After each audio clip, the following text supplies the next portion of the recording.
प्राचीन भारतातील एक सुप्रसिद्ध आंतरराष्ट्रीय व्यापारी केंद्र, बंदर व बौद्ध स्थळ म्हणजे सोपारा. सोपारा म्हणजे हे मुंबई उपनगरात जवळ असलेले नालासोपारा हे ठिकाण. हे ठिकाण जे आहे ते मित्रांनो अरबी समुद्रापासून नजदीक असलेल्या उल्हास व वैतरणा नदीच्या बरोबर मधोमध वसलेले आहे. आता हा सोपारा स्तूप आहे. याला प्राचीन काळी जे आहे ते शूरपारक या नावाने ओळखलं जायचं. शूरपारक म्हणजे काय तर शूरवीरांची ही नगरी होती म्हणून याला शूरपारक असं नाव पडलेलं आहे. आपण या ठिकाणी पोहोचलेलो आहोत. हा जो स्तूप आहे ह्याच्या आपण थोडेसे जवळ जाऊया आणि जो हा स्तूप आहे तो जवळून पाहूया.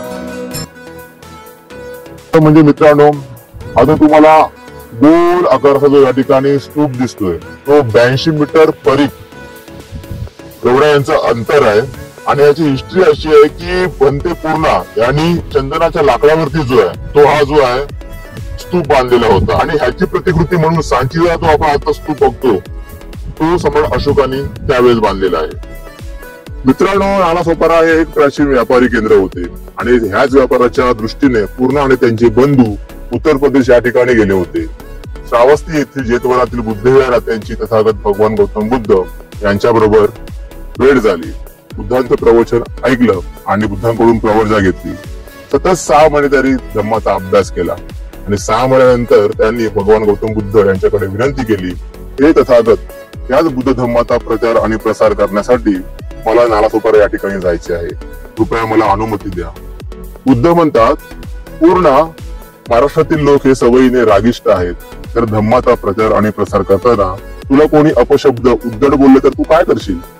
त्यावर पूर्णा म्हणतात, ते मला उद्धटच बोलतील, काठीने वगैरे तर मारणार नाही. बुद्ध म्हणतात, जर का त्याने तुला काठीने मारलं तर?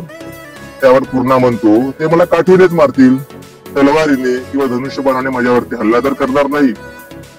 त्यावरती बुद्ध म्हणतात, जर का त्याने धनुष्यबाण किंवा तलवारीने तुझ्यावरती हल्ला केला तर?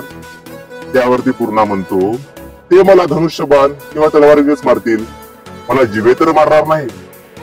बुद्ध या ठिकाणी म्हणतात, जर का पूर्णा त्यांनी तुला धम्माचा प्रचार आणि प्रसार करताना जिवेच मारला तर? त्यावरती पूर्णा उत्तर देतो, तथागत तुमच्या बरोबर राहून मी एवढे शिकलोय की हे जे जीवन आहे ते दुःखाचं घर आहे आणि आपलं शरीर जे आहे ते दुःखाने भरलेलं आहे, आजाराने भरलेलं आहे. जर त्यांनी मला जिवेच मारलं तर त्यातून माझी मुक्तता होईल. बुद्धांच्या ह्या कसोटीमध्ये पूर्णपणे पास होतो आणि तथागत भगवान गौतम बुद्ध पूर्णा यांना या ठिकाणी म्हणजे नालासोपारा या ठिकाणी जाण्याची अनुमती देतात. त्यानंतर पूर्णा आणि त्यांचे बंधू या ठिकाणी येतात आणि भला मोठा हा 82 मीटर परिघ असलेला या ठिकाणी शूरपारक स्तूप उभारतात.